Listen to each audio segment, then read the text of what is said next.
Hey, guys. Okay, this is a very rare moment. Listen, I've talked before a little bit in some of my stuff about my love for Billkin and PP. If there's a couple that I follow, that's the couple. I know an extraordinary large amount about them. It's not my fault.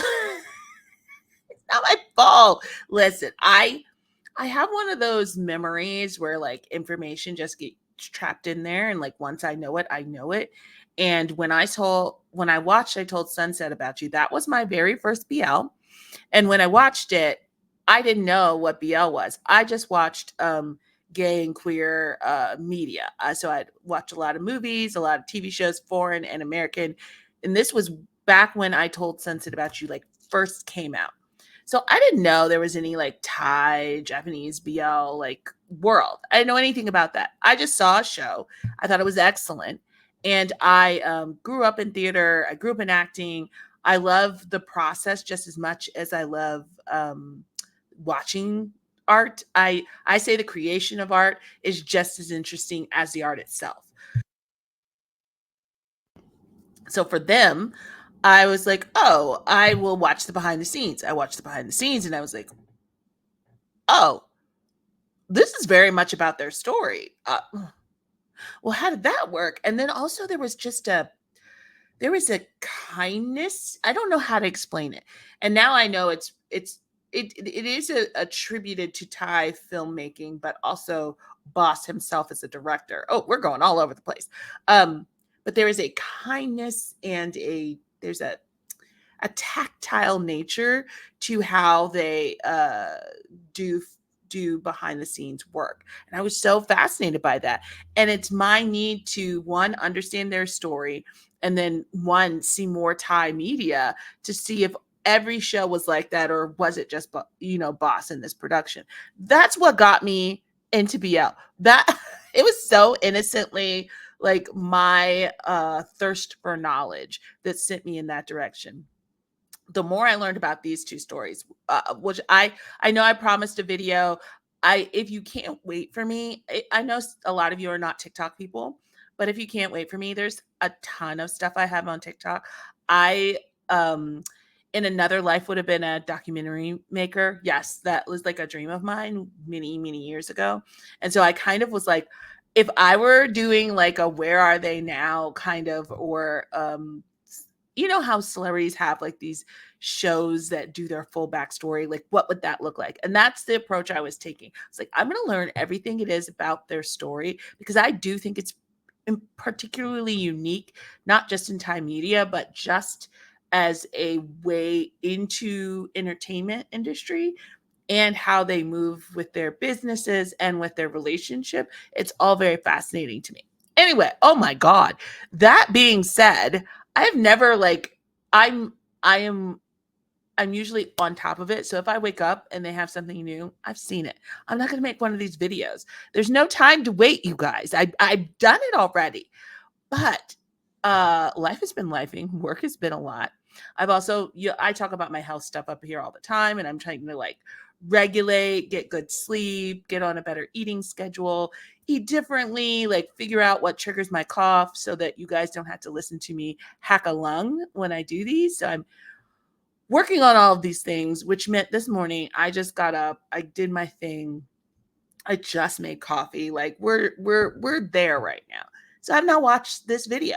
What is this video? Oh, this introduction is long. Are you still here? Good. Glad you're here. Um, this is a live session. If you guys don't know about the live sessions, a lot of Thai artists do this. They will do maybe one or two. PP last year, was that last year? Yes. Last year did a live session series or 4 songs as part of that series. I'll put links to their different YouTube pages, but you can see PP's on his YouTube page.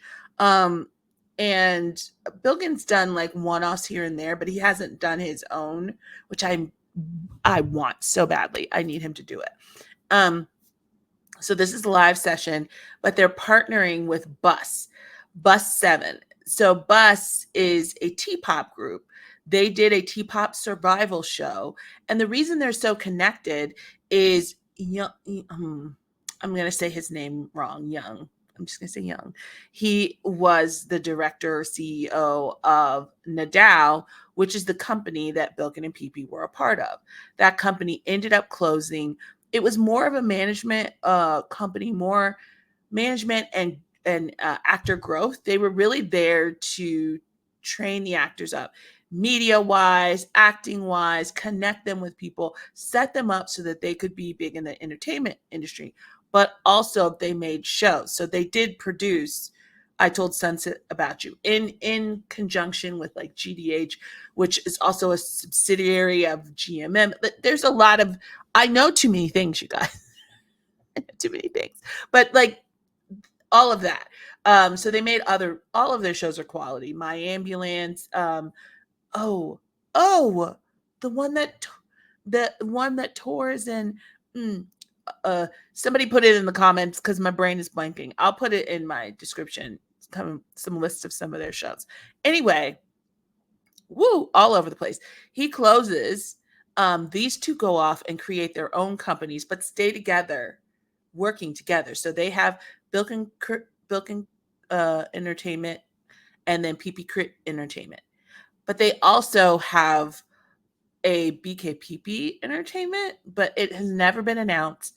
It's never been like publicized, but we all know that that happened last year. And so their movie is their movie? Wait, their concert, their movie. I'll do that in another video. I need to focus on this way. Anyway, they go off, do their own thing. He comes back a year later and starts this Ta-Da, which is now focusing on the music industry side of things. So he's no longer, producing series and managing actors, but he has now locked himself into that. He did this T-pop show, survival show, and has created two bands out of it, BUS and Dice. And so they are I is anybody still here? Oh my god. This is why I haven't done my Billkin and PP video yet. It's all in here too. And it's not on purpose. It's just this is how my brain works. If my TikTok people know, this just how there's no notes. It's just me off the dome. That's how I work. But they came together to do this during that T-pop survival show. They would call Billkin and PP president and CEO or something like that. So they have a small investment in Tada, and they were mentors. We never got to see it, but they mentored a lot of the group. So they really consider themselves a family, and they're really helping a lot of Nadal and just the way that that whole group works. I call them the Nadal kids, even though some of them are like pushing 30, because they all kind of grew up together and they have this way of like taking care of each other, connecting each other, working with each other. And so when the next generation comes, they step up and do what they can to help. They'll send food support, they'll counsel, all of those different things. So even though they've risen in their celebrity, they still look after this younger generation of BUS and Dice kids. Okay, wow. All that being said, this is a live session. Holy crap, 8 minutes. God bless. I'm gonna push this out to my BKPP fan people because they'll understand me. My reactionary friends, you're like, what's going on? It's okay. We're just on this journey together. They did this live session, BUS7, which is I don't know if it's the whole group. I can't remember. And Billkin and PP. And they already did their song. I watched that already, so no reaction for that. Sorry. The BUS song. I loved it though. The aesthetics, just because if it's these people, you are going to have gorgeous aesthetics. It is going to be clean. It's going to be well thought out. There's an amazing interview that PP did. It's about an hour long, and he talks about the Nadal process. It's the most fascinating thing I've ever listened to. I've never heard of a production company and a management company that is that meticulous, and it explains why everyone they produce is so on point. So okay. I'm geeking out over like that stuff. We should watch this video. They're doing Surrender, which is Billkin and PP's first duet. It came out like a month ago. It's the first time as them being in their own companies, not tied to any series, where they have done a song together. The song is Surrender. It is basically it's 100% about how PP gets what PP wants. Let's just be real. People tease Bilkin about it all the time. There is a meme called PP Wins, which somebody was like, that's about him collecting men. And I was like, no, it's legit about the fact that Bilkin will always cave. He gets what he wants. But it's in a playful way. They also bicker and fight a lot. That's part of how they are. But at the end of the day, the joke is that Bilkin will always cave. But PP says behind the scenes, he's the one that's caving. So even that's like a tiny argument. It's cute. It's all in fun. Nothing to take seriously. I talked a lot. My coffee's getting cold. I don't know. This is why I haven't made that video yet, y'all. I know y'all asked for it. I know y'all were like, make a video. It'll be 5 hours long. It'll be 20 parts. It's so much in here. And when I get going, it's a lot. I know that about myself. I make no excuses. I'm real about it. It's 11 minutes in. We haven't watched the video yet. Let's watch the video. I'm excited.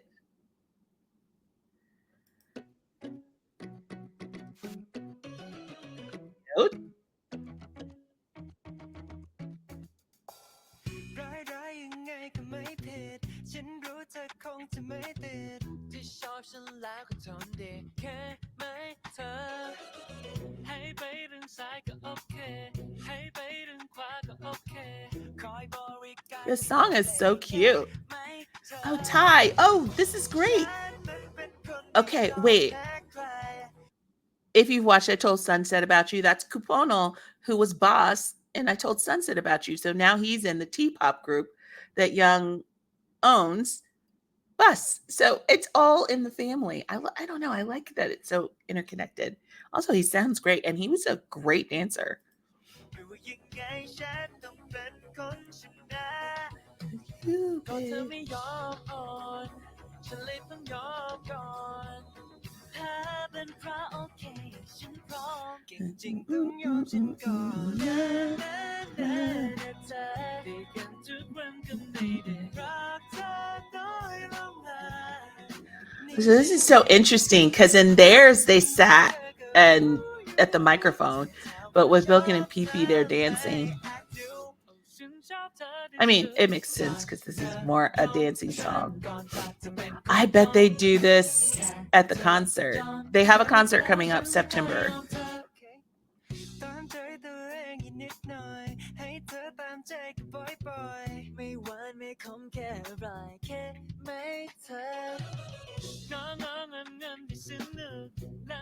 This is cute.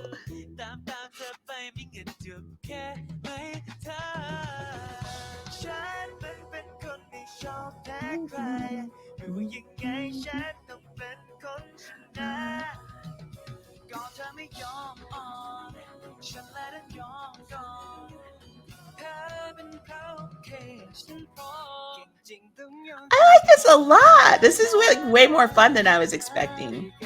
I don't know what I was expecting. The other one was very like, I thought they were gonna like do a slowed down version of it. I didn't know they were gonna keep it like upbeat and fun. I guess a slowed down version of this would be odd. Cute.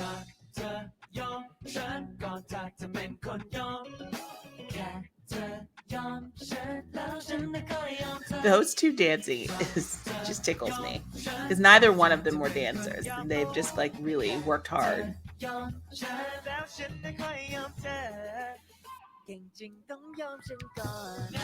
I appreciate the names because I did not know them.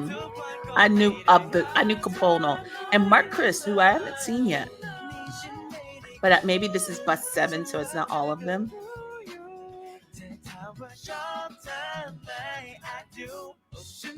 Oh, Capono's in the middle. I love it.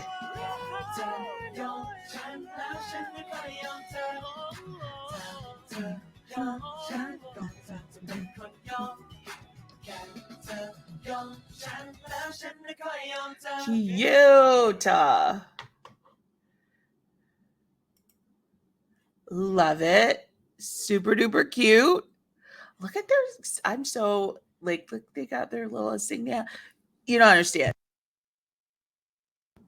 For those of us that have been around forever, like from the jump, um, seeing this is such a huge deal. I don't think most of us thought the day would come that they would like have their own little sign and they would officially do work as a company together. It was such an interesting journey to this point. I think it is really smart. I think they've created a template that other couples will probably follow. Um, as if they choose to stay together. Not every pairing wants to stay together, but a lot of them do. I think Off Gun is a prime example. Like there are some who just want to be together and continue working together. And so there are ways you can figure out to do that that allows you to be a solo artist, allows you to explore that world, but still stay together. Still stay together. That's an interesting thing. Um, it I think they really created a blueprint for how to do that and do it well. I'm sure it wasn't easy for them, but they've achieved it. This was super cute. I really enjoy BUS. I encourage you to watch some of their videos if you like K-pop, T-pop kind of stuff. I'm not super into that, but they do a good job. I'm going to tell you, I adore Dice because they're girly pop. Let's just put it out there. Dice is girly pop. Lil Oppo and Dice, it is like is PP's mini me. Literally, like they're thick as thieves. PP dresses him constantly. I can clock PP's clothes on the regular on Dice. It is or on Oppo. I call him Little Oppo because people get confused with BOC Oppo. So I just call him Little Oppo. That's just me. That's not how he's referred to in the real world. Y'all, we did that. I know it was a lot. I talked a lot. This is what happens when I talk about them. I think that's why, at least on TikTok, I have to keep it a tight 10. So I feel safer. Because if I'm up here, oh, child. Okay. Hopefully this won't get blocked. Sometimes when I do their music, I get blocked. So if it gets blocked, I'll put it on Patreon. It's only $1. Okay, guys. I have a lot of recording to do today. I was working really hard all week and just have not had any time for content. But work is fun. I actually like my job, so I'm not complaining. It just was a lot this week. It just really took me out. So hopefully you'll be getting a lot of videos this weekend. All right. I will do my Billkin PP. I'm motivated now to do my Billkin PP video. Okay. Bye, guys. Bye-bye.